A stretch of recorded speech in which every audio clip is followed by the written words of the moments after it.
Bonjour à tous et à toutes. Jeudi matin, point de presse. Aujourd'hui, dans le fond, je vais vous parler des proches aidants, de l'accès aux nouvelles règles du gouvernement. Un témoignage d'une petite fille, d'une résidente qui a cet hiver combattu la COVID, partager un peu son expérience avec vous. On va aussi refaire le point sur le souper de Noël, le souper du jour de l'an. Et le concours achat de coupons pour gagner un souper découverte carte service. Puis aussi, au niveau aussi, parler de la période des fêtes ainsi que les vacances, dans le fond, du personnel de CEVA. On commence, dans le fond, par les proches aidants. Je pense que vous êtes tout au fait de la règle des proches aidants. 3 proches aidants par adresse seulement. À partir de là, il faut leur donner une formation du lundi au vendredi entre 7h30 et 5h le soir. Les week-ends, malheureusement, avec la charge de travail, c'est impossible. Il faut donner la formation durant la semaine. Quelqu'un qui va être là, dans le fond, pour les accueillir. S'assurer que toujours que les proches aidants, c'est un à la fois. Hier, notre gouvernement, M. Legault, a annoncé, dans le fond, que les personnes seules pouvaient rejoindre une bulle familiale. C'est dans le fond pour s'assurer que personne ne va être seul. Ici, je pense que vous êtes pas seul, plein de monde alentour. Si vous me demandez mon opinion à moi, vous avez le droit, mais c'est un risque. Dans le fond, c'est d'évaluer votre risque de votre bulle familiale. Il n'y a pas une bulle familiale qui a le même niveau de risque qu'un autre. Est-ce que ça vaut la peine pour un Noël pour sacrifier sa santé, quand on sait que le vaccin est à notre porte? C'est à vous de prendre la décision. Mais oui, vous avez le droit d'aller rejoindre une bulle familiale si vous êtes seul seulement. Si vous êtes 2, la règle encore est que c'est non et que vous êtes dans le fond passible d'une amende à ce niveau-là. Si jamais vous avez des questions à ce niveau-là, vous pouvez venir me voir moi ou Joanie. Je vous rappelle, la meilleure chose pour ne pas attraper la COVID et ne pas la propager, c'est notre meilleur ami, le masque. C'est de se laver les mains de façon efficace le plus souvent possible et de garder notre distance de 2 mètres. C'est la meilleure façon. Quand vous recevez vos proches aidants avec vous, s'assurez qu'ils gardent le masque. Si vous voulez diminuer, si vous voulez augmenter encore l'efficacité, vous portez votre masque vous aussi pendant qu'ils sont là. 2 mètres de distance. Et eux doivent garder aussi les lunettes de protection. Si vous leur offrez quelque chose à manger, à boire, aucun problème, vous pouvez le faire, mais juste vous assurer que vous ne partagez pas les mêmes ustensiles, les mêmes verres et les mêmes assiettes qu'eux. Fait que dans le fond, on oublie les buffets. C'est chacun ses assiettes, chacun ses breuvages.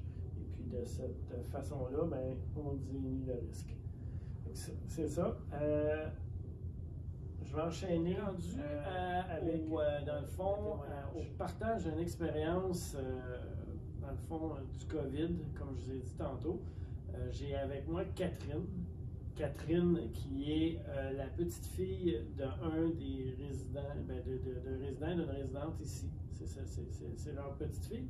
Et puis, ce printemps, je ne peux pas dire que c'est une chance qu'elle a eue, elle a eu à expérimenter, dans le fond, la COVID. Elle a eu la COVID, elle s'en est sortie, parce que vous voyez, elle est là aujourd'hui, parce que ça ne s'en serait pas sorti, elle ne serait pas là. Fait que je vais discuter avec elle de son expérience de la COVID pour qu'on puisse vraiment bien sentir c'est quoi la COVID au juste.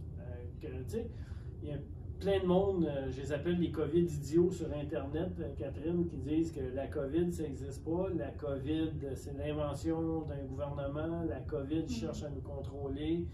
La COVID, c'est pas si pire que ça. On entend plein de choses. Puis je suis content que tu aies accepté notre invitation de venir partager ça avec nous pour, dans le fond, essayer de démystifier c'est quoi la COVID exactement. Parce qu'ici, on a la chance, Catherine, je pense que tes grands-parents ont pu te le dire, qu'on n'a pas eu encore la COVID à l'intérieur de la résidence, puis on ne la veut pas. Fait que ce que j'aimerais, c'est qu'ensemble, on échange sur c'est quoi la COVID. Comment tu as vécu ton expérience de COVID. pour pouvoir le partager, dans le fond, avec nos résidents. Je te permets d'ôter ton masque et tes lunettes. Merci. Parce qu'on est à une distance de 2 mètres. Oui, c'est très important de respecter tout ça. Oui. Alors, absolument, comme Sylvain a mentionné, au printemps dernier, j'ai eu la COVID, malheureusement. C'est arrivé, dans le fond, pour mon travail, je voyageais beaucoup. C'est arrivé dans un aéroport et en dedans de 48 heures, je peux dire que j'ai commencé à avoir les symptômes. Tu filais mal? Oui, absolument. C'était quoi les symptômes au début que tu as ressentis? Oui, au début, c'était vraiment similaire à une grippe ou un rhume. Alors, j'ai commencé à faire de la fièvre. Après ça, instantanément, j'ai eu beaucoup de vomissements. Et c'était vraiment ça au début, vomissement de fièvre pour 2 journées. Et après ça, j'ai commencé à avoir beaucoup de douleurs musculaires au point de presque pas pouvoir marcher. Ça a vraiment... Quasiment en quelques heures, quelques jours, ça a dégradé ta condition de santé de façon incroyable. Oui, vraiment. Au point que même là, après ça, ça faisait un bon 3-4 jours que je faisais encore au-dessus de 39 de fièvre, qui est quand même très élevé. Toujours beaucoup de vomissements. Là, je commençais même à perdre conscience. Je continuais à avoir beaucoup de douleurs musculaires, des maux de gorge et une extinction de voix. Et même au point qu'il fallait que je me promène avec de la glace sur le thorax et dans le dos pour essayer d'ôter la douleur au niveau des poumons. Ça faisait mal, des poumons. Oui. Les poumons, ils faisaient mal. Oui, après 3 jours, c'était vraiment comme respirer, c'était comme du feu. C'était comme vraiment si j'avais un couteau. C'était dur de respirer. Oui, c'était lourd, ça faisait très mal, c'était douloureux. C'était très épeurant aussi. Même ça a duré en tout et partout. Du point que j'ai commencé à être malade jusqu'à temps que j'ai commencé à rétablir, on va dire, en grande ligne, que c'était un bon 10-12 jours où que ma fièvre n'a pas cassé. Et même il y a vers les dernières soirées où c'était beaucoup intense, toujours des vomissements. Même il y a une soirée que j'ai appelé ma mère et au bout de mon souffle, je lui disais que je n'étais pas sûre si j'allais me réveiller le lendemain. Quand je m'endormais, c'était tellement profond comme sommeil et j'avais tellement de douleur. En dedans d'une semaine, j'ai perdu 22 livres aussi. 22 livres? Oui. Tu me disais que tu dormais tout le temps. Combien d'heures par jour tu dormais?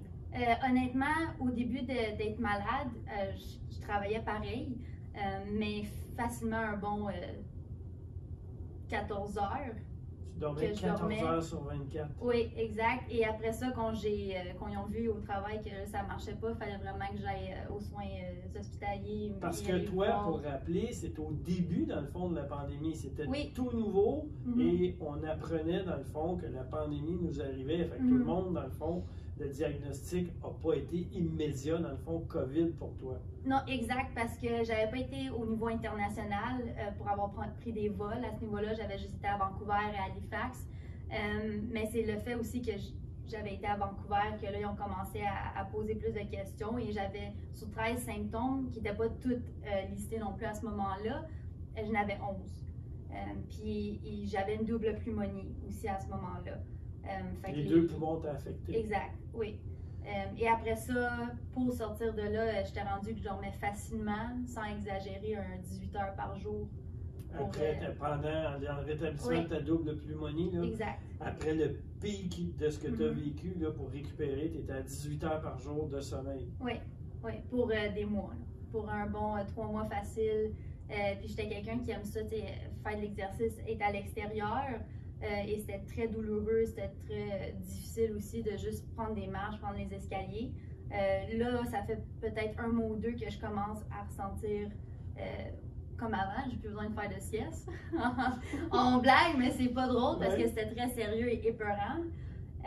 Mais c'est ça, là, ça veut dire ça fait presque que 8-9 mois qu'il y a encore des séquelles après tout ça. Alors, c'est ça aussi qui est traite, c'est qu'on ne sait pas comment ça va nous affecter si on contacte le virus. Puis on pense aussi ça va pas nous arriver parce qu'on est super vigilant. Et dans mon cas aussi, je suis quelqu'un qui fait toujours super attention, surtout en voyageant. Mais l'air, c'est l'air. Alors. OK. Ouais, tu peux avoir touché à quelque chose, quelqu'un qui peut t'avoir éternué ou n'importe quoi, ou partagé un objet. Ce virus-là, il ne se voit pas, il ne se sent pas, il ne s'entend pas. Il est très sournois. Quel âge as-tu, Catherine? J'ai 26 ans. 26 ans. Ça a été rough comme ça. Oui. C'est-à-dire que ce que tu as eu comme charge virale, si moi je l'avais eu à 55 ans comme j'ai aujourd'hui, j'aurais probablement dormi 20 heures sur 24 heures. Peut-être. Ça n'affecte pas personne de la même façon. Exact. En 30 secondes, pour nos résidents qui nous écoutent, si tu aurais un conseil à lui donner? Je sais que c'est extrêmement difficile dans cette période, surtout avec le temps des fêtes, mais c'est d'être super vigilant, de faire attention, de respecter les normes. C'est pas facile, mais ils sont là pour une raison parce qu'on sait vraiment pas comment que ça va nous affecter. Et on veut pas risquer notre vie, on veut pas risquer la vie de nos proches et de les gens qu'on aime. Et c'est vraiment de pas savoir comment que ça peut affecter quelqu'un. Fait que c'est essayer d'être vigilant, être prudent, puis de respecter les règles. Qu'on le demande. Oui, c'est sûr que... Puis si je te donne 15 secondes pour donner un message à grand-papa et à grand-maman qui t'écoute, qu'est-ce que tu lui dirais ce soir comme message? Je leur dirais de ne pas lâcher, que je les aime beaucoup, qu'ils vont passer un beau temps des fêtes malgré tout, d'être vigilants, puis de continuer à faire attention à eux, puis de prendre soin d'eux. Oui, parce qu'on les aime. Oui. La bonne nouvelle, c'est qu'on voit une lumière, le vaccin arrive. Fait que, faut pas lâcher. Catherine est un exemple qu'on a très proche de nous. C'est la petite fille d'un de nos résidentes. Lâchez pas. On arrive à la fin. La lumière est là. On va dire comme quelqu'un, un humoriste m'a dit, la cavalerie arrive. Cavalerie, c'est le vaccin. Lâchez pas. Puis à Noël, je pense qu'on a la chance ici, tout ensemble, avec les résidents, d'avoir notre restaurant ouvert chez Nini pour partager quand même un bon temps des fêtes. Comme je vous ai dit tantôt, est-ce que ça vaut vraiment la peine pour un souper de Noël d'aller rejoindre sa famille dans une bulle pour risquer ce que Catherine a eu? Maintenant, souper de Noël, souper de jour de l'an, Jennifer avait raison. On a essayé quelque chose, on l'a fait, on l'a défait. Vu à la très grande popularité, dans le fond, de la salle à manger, on est obligé un petit peu de défaire parce qu'en temps de COVID, vous comprendrez qu'on ne peut pas accommoder 500 clients, dans le fond, à la salle à manger, 500 résidents. Il y a des choix déchirants qui doivent se faire, puis on est allé, c'est la première fois qu'on vit la pandémie, fait que l'avion, on est en train de la construire pendant qu'elle vole. Fait que on a essayé quelque chose, on s'est trompé. On revient avec une autre formule. On va y aller le 24 à 1h. On vous demande d'arriver à partir de 12h30 pour placer la salle. C'est une capacité de 150 personnes. On répète la même chose le 24 à 5h. On demande votre arrivée à 4h30 pour être capable de bien vous assigner vos tables. On est déjà rendu à 300 personnes pour le repas du 24. On répète exactement la même formule le 25 pour le dîner et pour le souper. Si on fait 150 x 4, on vient d'accommoder sur 2 jours 600 personnes. Fait à noter, ces 2 jours-là, les 4 repas, c'est exactement le même menu. Je pense qu'on a tous été habitués. Moi, j'ai été habitué. Quand on allait dans des réveillons de Noël, qu'on faisait un réveillon de Noël à la maison, on pouvait manger de la dinde et de la tourtière pendant 3-4 jours en ligne. Fait que, on vous demande un petit peu d'indulgence au niveau de la variété du menu. Ces 2 jours-là, pour s'assurer que tout le monde ait, dans le fond, un accès à un dîner, un souper de Noël, on va servir le même menu sur 4 repas. Si on regarde le jour de l'an, copie-coller. On refait la même chose le 31, 1h, arrivé à 12h30. Le soir, 5h, arrivé à 4h30. Le premier, 1h, arrivé à 12h30. 5 heures, arriver à 4h30 pour laisser le temps à ceux qui travaillent à la salle à manger de pouvoir bien vous assigner aux tables. À ce niveau-là, c'est encore toujours le même menu. Et puis, l'inscription pour ce repas-là, vous pouvez aller confirmer à la réception à partir de lundi qui vient. Vous avez des questions? Toute l'équipe est là, surtout la grosse équipe à Jennifer. Ça va lui faire plaisir de vous aider. Elle a Geneviève, Jennifer et Jessica qui vont être capables de vous aider. Pour ceux qui cherchent encore Jessica et Geneviève, c'est toute la même personne. C'est parce qu'au début, quand je suis arrivé, j'étais nouveau. J'ai débaptisé Jennifer, je ne sais pas combien de fois. Fait que c'est une blague qui est partie de là. Et c'est une seule et une même personne qui porte les 3 noms, et c'est Jennifer. Pour éviter toute la confusion. Bonne nouvelle, salle à manger va très très bien. La qualité de la bouffe est à son maximum. Je pense qu'on est en train d'appeler le chez Nini. En passant, vous êtes vraiment privilégiés parce que si on se met à y penser, c'est le seul restaurant présentement dans la région du Grand Montréal qui est ouvert. C'est le vôtre. Vous êtes capable de partager une belle expérience que la population présentement n'est pas capable de vivre. On vous a fait vivre depuis le 6 novembre des repas thématiques, un voyage incroyable que Jennifer et Nicole vous ont préparé. Je pense qu'ici à Sévon, on a été privilégiés de pouvoir vivre ça pendant que tous les restaurants de la province présentement, ou presque, sont fermés. Continuons notre bon travail ensemble. Moi, ça va bien aller, je vous l'ai toujours dit, j'y crois pas. C'est tous ensemble, toute la gang ensemble, qu'on va faire, qu'on va pouvoir continuer à vivre des belles choses. Cette loterie-là, c'est celle que je ne veux pas gagner. J'aimerais bien gagner le Lotomax, le 649, mais la Loto COVID, je la laisse à l'autre. Puis, c'est en travaillant tous fort ensemble, comme on fait, qu'on va continuer. On met les mesures en place. L'équipe travaille fort, dans le fond, pour vous assurer la plus grande protection possible. Fait que la salle à manger, je ferme la parenthèse. C'est un beau clin d'œil, c'est un beau privilège.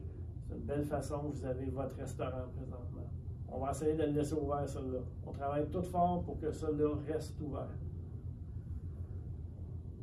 Pour ça, tous ceux qui vont avoir acheté un livret de coupons en décembre, tous ceux qui vont avoir pris un nouveau forfait en décembre, tous ceux qui vont avoir eu un forfait valide en décembre, vont avoir le droit de participer au tirage pour un souper.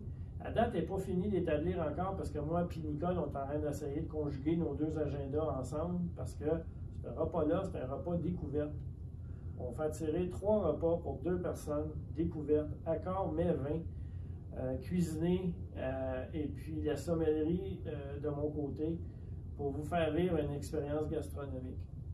Il va y avoir 6 personnes, dans le fond, 3 fois 2 personnes qui vont avoir la chance de gagner ce repas-là, parmi tous ceux qui ont des forfaits à CEVA, tous ceux qui vont avoir pris un forfait et tous ceux qui vont avoir acheté un livret de coupons. Fait que, allez-y, puis d'acheter le livret de coupons au mois de décembre, c'est toujours win-win. En plus du concours, ben, vous allez sauver l'augmentation qui arrive au mois de janvier.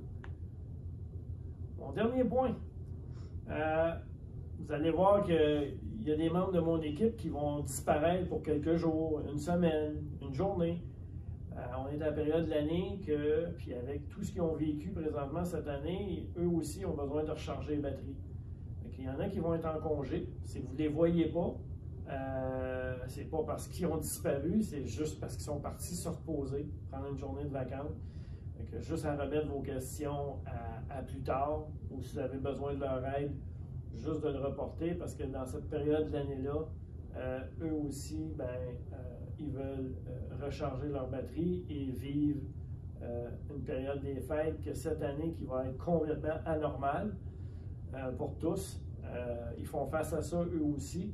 Puis, je les comprends, je suis compréhensif Et puis, il faut s'assurer qu'eux aussi nous reviennent en pleine forme au mois de janvier pour, dans le fond, relever tout le défi. Puis, croisons-nous les doigts, vivre la période de vaccination pour qu'à l'été, on fête le Noël des campeurs, puis qu'après ça, ben, on peut se vivre des belles fêtes tous ensemble. Donc là-dessus, je vous laisse. On se revoit la semaine prochaine. Puis en attendant, n'oubliez pas votre meilleur ami.